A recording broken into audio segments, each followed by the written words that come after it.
Well, hello and welcome back to another TechnoWiz video. So, without further ado, let's get started.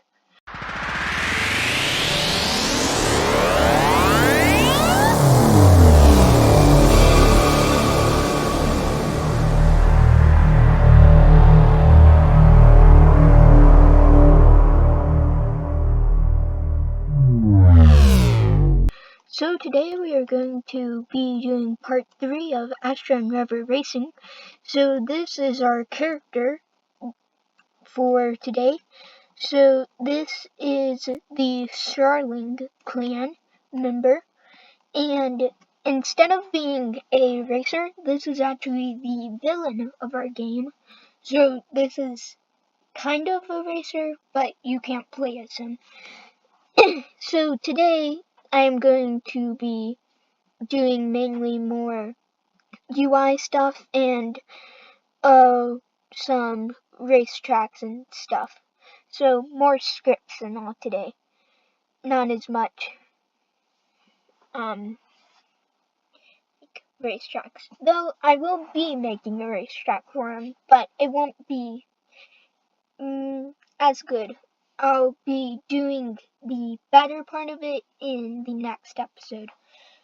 But I'm going to go ahead and start with our first script, which is going to be just a main menu script. So let me go ahead and get started on that. Cue the montage. So I just added the main menu script for whenever I needed it, if I ever needed it, which I will eventually, and it is right here. It's the same one I used in Cat Run because it was actually really effective. But now I'm working on a very important aspect of my game, which is the open world-ish kind of area. It's not actually open world, but I don't know what to call it. It's like a level selector kind of area. So pretty much what you do is you ride around in your car through here. So it's like, yeah, it's my description of it. I don't have a better description. But throughout the way, throughout all of it, there'd be like a dot here, a dot here, dot here, and then that'd be races that you go on throughout the story mode. And then also, throughout the game, you don't have to just play this. So there'll be things in the game like down here. I'm probably going to do it so you can do multiplayer. Well, not multiplayer because I don't know how on a computer you can do multiplayer, but do like co-op where you can play with just random people or like race against AI. Well, not like story mode, just AI, and try to get the best time. So that's kind of my idea for the game, other than story mode, if you don't want to do story mode, but story mode's going to be the main part. And I know right now that this just looks like a scratch game, but it will start looking better, okay? Believe me, trust the process. This is how my games look, and then miraculously, they get looking better. Race 1, it looked terrible, and then somehow, it's beautiful now. I don't know what happened, but it's actually decent. So, this will look good. But also, one thing that I will say is I am going to be creating a level selecting thing today. So that's going to be a doozy. So I'll probably make it and then explain how it works. So may put a pause on the story mode map area and go ahead and make this because I've been waiting long enough. I don't want to make it, but I must. So let me make it and then I'll explain it to you guys.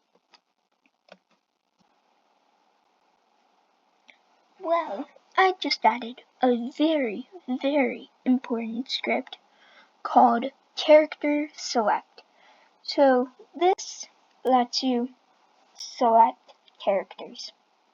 Wow. As the name implies. So, pretty much, we're gonna look at this script. So starting off, you have the player game object.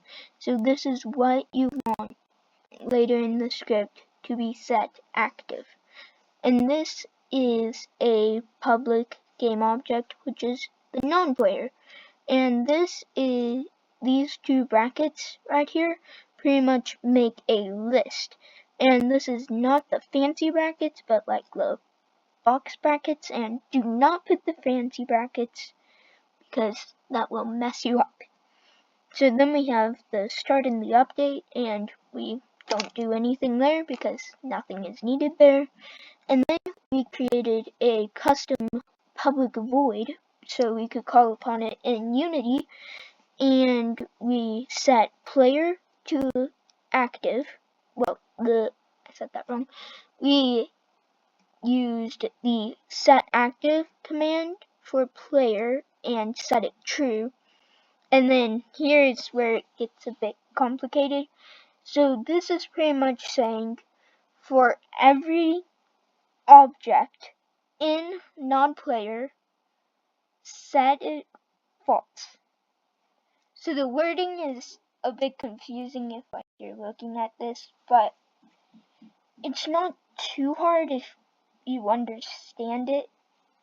But looking at it, you're probably like, what?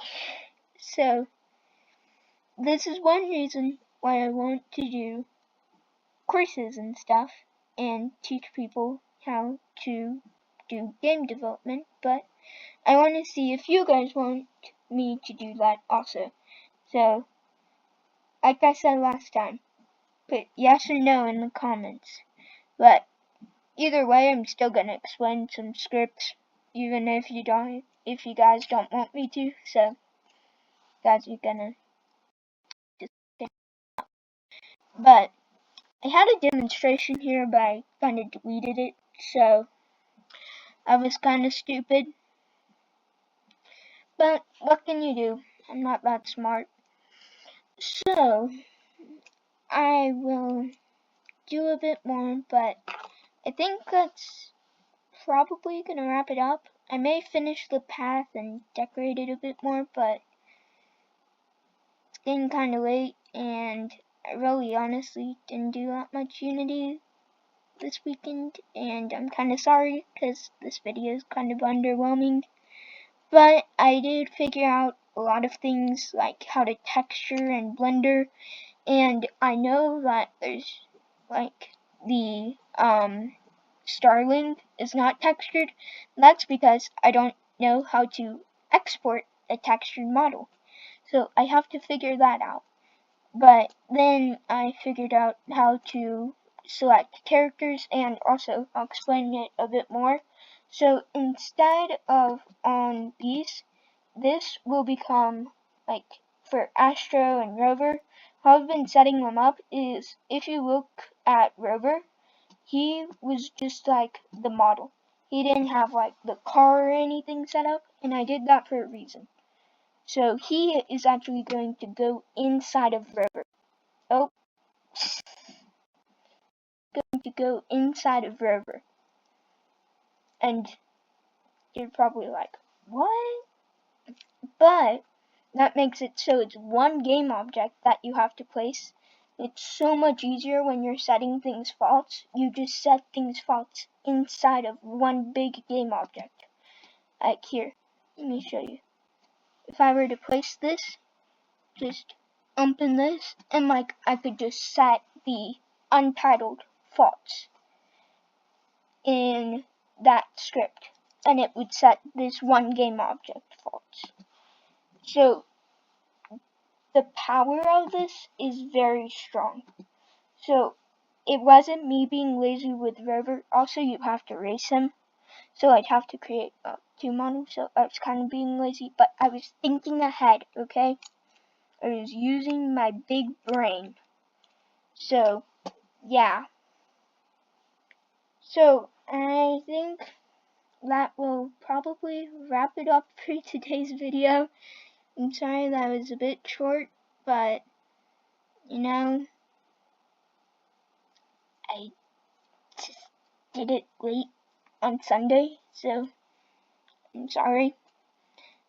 But please like and subscribe, and please watch some of my other videos. We are so close to 1,000 views. We are at 917 views. But also please subscribe, because even though we're at 917 views, we're at 10 subscribers, people. So please subscribe, because, I mean, it's kind of sad, the small percentage of you that are subscribed. So please subscribe, but also please watch some of our other videos. And I hope you have a great day. Bye!